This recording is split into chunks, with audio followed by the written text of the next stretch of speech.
Vous souffrez du psoriasis et vous souhaitez un traitement naturel pour soulager naturellement votre maladie, c'est justement ce dont on va parler aujourd'hui dans cette vidéo. On parlera dans cette vidéo de médecine complémentaire et surtout de naturopathie. L'objectif c'est de mieux comprendre votre maladie et de trouver des solutions naturelles efficaces. Donc sans plus attendre, on rentre tout de suite dans le sujet juste après ça.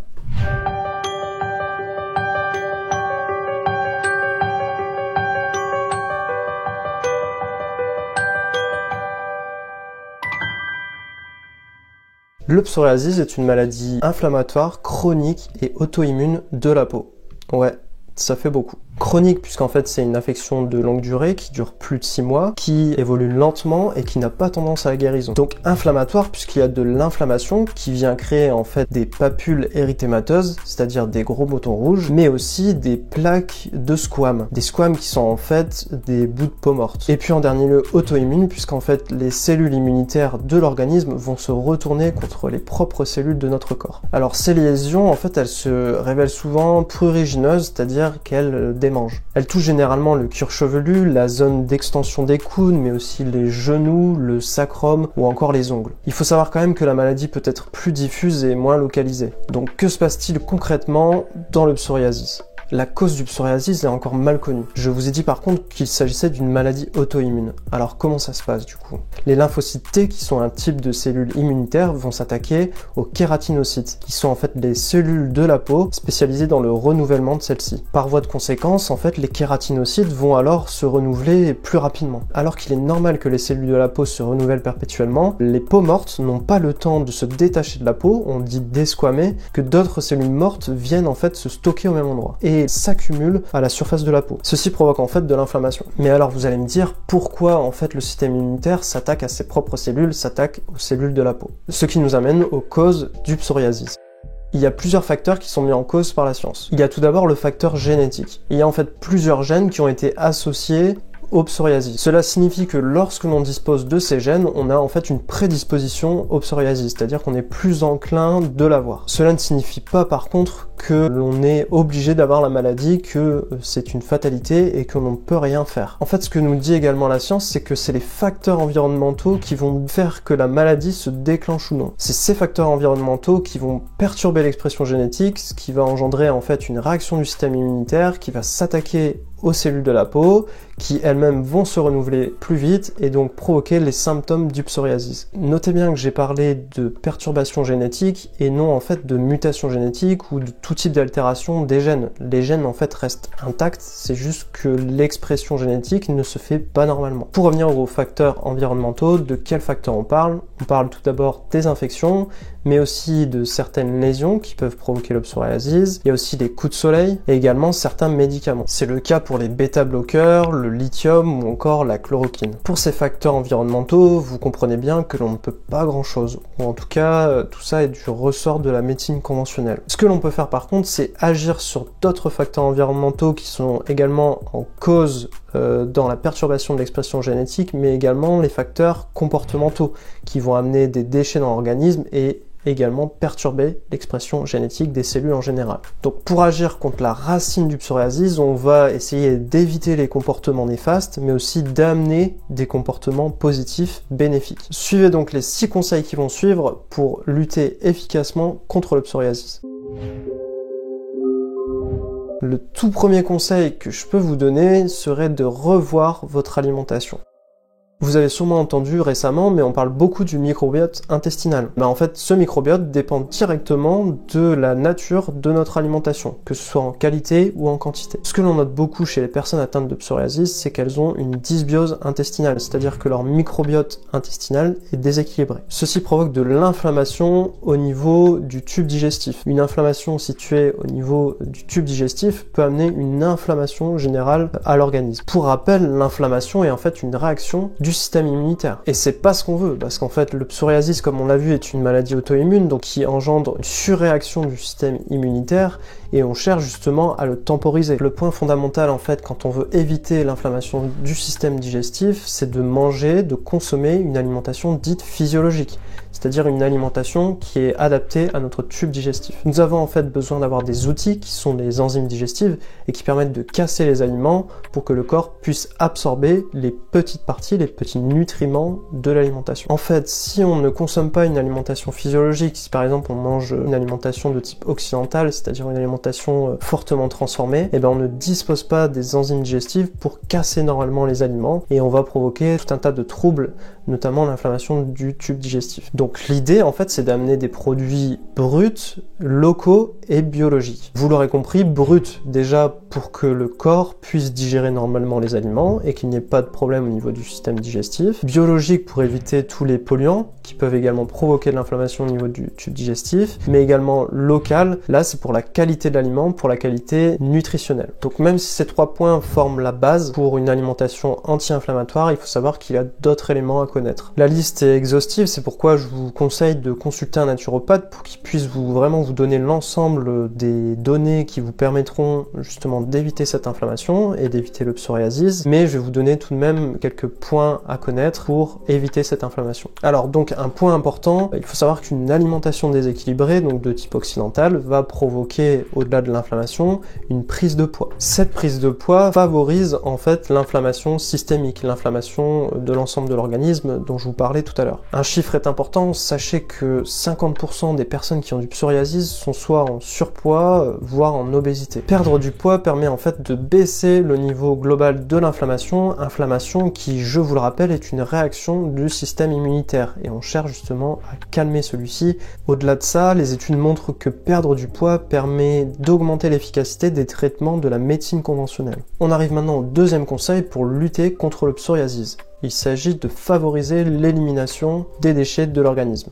Il y a un aliment primordial dont je n'ai pas parlé dans la partie sur l'alimentation juste avant, c'est l'eau. Donc il faut savoir que l'eau est l'aliment principal dans l'alimentation, c'est le plus important. Elle nous intéresse ici puisqu'elle permet en fait de drainer les déchets qui nous embêtent, qui empêchent la bonne expression génétique vers l'extérieur de l'organisme. L'élimination des déchets va faire que l'expression des cellules de la peau va redevenir normale, elle ne va pas être empêchée par ceci. Donc en naturopathie, ce qu'il est intéressant de faire quand on veut lutter contre le psoriasis, c'est de faire des cures de drainage, des cures que l'on appelle des cures de détoxication. Il ne faut pas la faire n'importe comment et c'est pourquoi je vous conseille de consulter un naturopathe pour pouvoir la faire dans de bonnes conditions. En attendant, il demeure que le meilleur drainant reste une eau de qualité. Alors qu'est-ce qu'une eau de qualité? C'est une eau qui est peu minéralisée, mais aussi qui a un pH légèrement acide. Pour trouver ces valeurs, en fait, il vous suffit de regarder au dos de l'étiquette des bouteilles d'eau. Si jamais vous voulez plus d'informations, sachez que j'ai également fait une vidéo sur ce qui constitue une eau de qualité, que vous pouvez retrouver juste ici, et bien sûr au niveau de la chaîne YouTube. Un troisième conseil pour lutter contre le psoriasis, c'est d'éviter les addictions. Jusqu'ici, on a beaucoup parlé de l'élimination des déchets.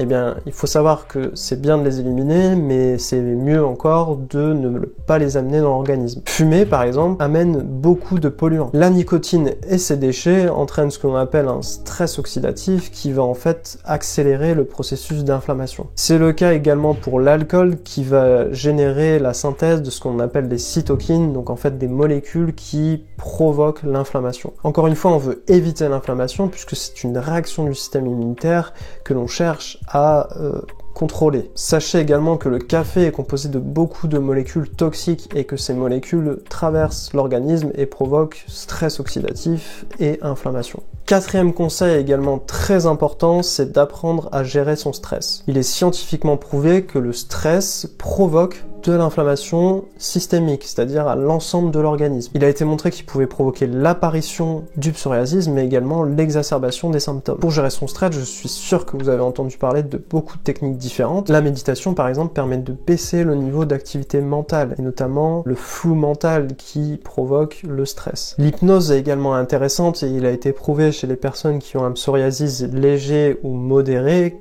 que cette technique avait une influence positive. L'acupuncture est également une technique qui est utilisée depuis la nuit des temps pour lutter contre le psoriasis. Malgré le fait qu'il y ait des beaux résultats pour beaucoup de personnes, ça n'a pas été prouvé scientifiquement que cette technique en particulier avait un impact positif. Mais rien ne vous empêche d'essayer et de voir si pour vous ça marche également. On arrive au cinquième conseil pour lutter efficacement contre le psoriasis, se complémenter.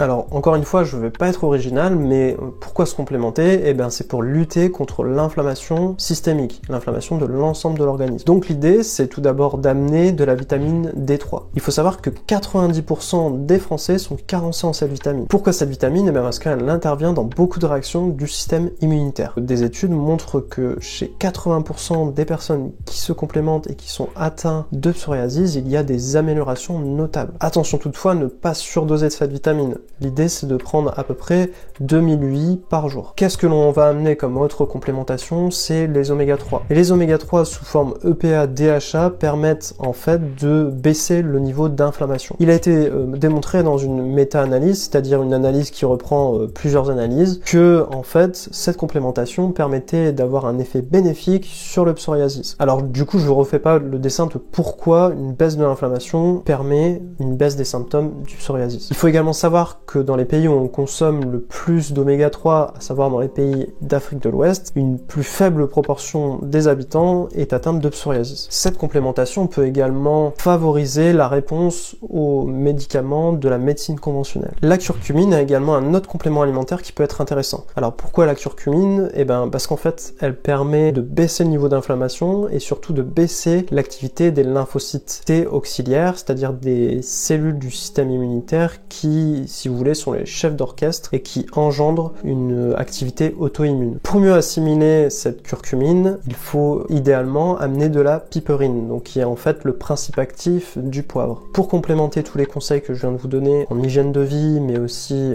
là comme à l'instant en complémentation, il peut être intéressant d'amener des plantes. Il faut savoir que l'efficacité pour certaines d'entre elles a été prouvée également dans le cadre de la lutte contre le psoriasis. C'est le cas par exemple pour la mahonia à feuilles de houx qui a prouvé, qui a montré des activités anti-inflammatoires. Donc comment cette plante est utilisée? Eh bien sous forme d'onguent, c'est-à-dire une pommade en fait assez crémeuse qui est appliquée directement sur les zones touchées. Il y a une étude en particulier qui a montré que cette pommade permettait de baisser la sévérité du psoriasis. En autre plante, on aura l'indigo naturel, l'indigo naturalis. Une étude randomisée et contrôlée a montré l'efficacité de cette plante dans la lutte contre le psoriasis. Donc dans cette étude, le principe actif de la plante a été incorporé dans de l'huile d'olive, puis appliqué sur les différentes lésions. L'application se faisait 2 fois par jour et pendant 12 semaines. À la fin de l'étude, on voit une forte diminution de la sévérité du psoriasis. Si d'autres plantes ont été efficaces pour vous, n'hésitez pas à me le partager dans les commentaires.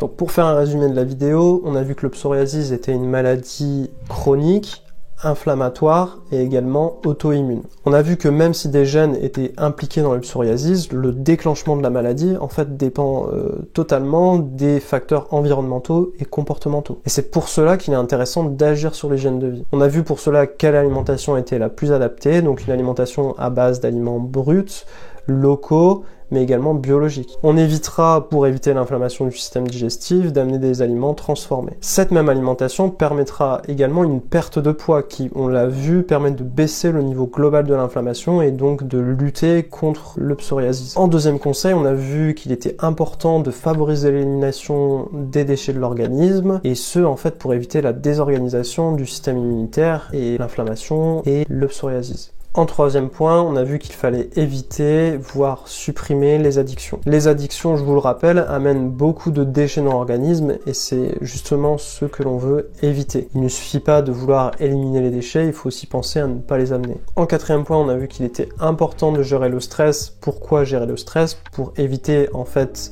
que celui-ci ne déclenche l'inflammation, mais aussi qu'il ne génère également des déchets. Pour cela, je vous invite encore une fois à consulter un ou une naturopathe, puisque cette personne sera la plus compétente pour vous dire quelle action mettre en place pour le baisser. Enfin, en sixième conseil, on a vu que certaines plantes pouvaient aider, ou en tout cas accompagner le processus de guérison du psoriasis. Je vous avais promis un cadeau en fin de vidéo, sachez que je vous offre 20% de réduction avec le code que je vous mets en description pour mon programme Zéro Psoriasis. Ce programme consiste en 3 séances de naturopathie pendant lesquelles je vous donne des conseils personnalisés pour lutter de manière efficace contre cette maladie et aussi faire en sorte qu'elle ne soit plus un fardeau pour vous. Alors cet accompagnement il est total, c'est-à-dire que entre les 3 séances, je réponds à toutes vos questions. Cet accompagnement est limité dans le temps, mais aussi au niveau des places, c'est pourquoi je vous incite à vite réserver la vôtre. N'oubliez pas de vous abonner à la chaîne pour être informé de mes nouvelles vidéos, j'en sors une chaque semaine. En attendant, ne quittez pas la chaîne, regardez les vidéos qui vont suivre, elles vous permettront d'avoir un complément d'information par rapport à tous les conseils que je vous ai donnés.